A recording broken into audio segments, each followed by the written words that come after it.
It's like, yo, at the end of the day, so let me bring you back before I bring you forward, like with the storage unit, that we hit a ceiling with that because, all right, cool.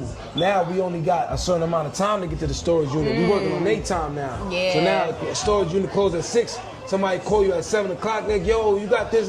Like, nah, I can get it tomorrow though. Yeah. I bet. Call them tomorrow, nobody picking up. Now. Exactly. You know what I'm saying? So like people want that exactly when they want it. Yeah, you know? right So, now. So that was like a problem that needed to be solved, which was a good problem, right? Yeah.